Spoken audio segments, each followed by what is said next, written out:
כאן לומדים românit. Eu aș veni. Tu ai pleca. El, ea ar citi. Noi am vorbi. Voi ați scrie.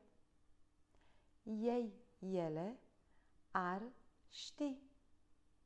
Clal.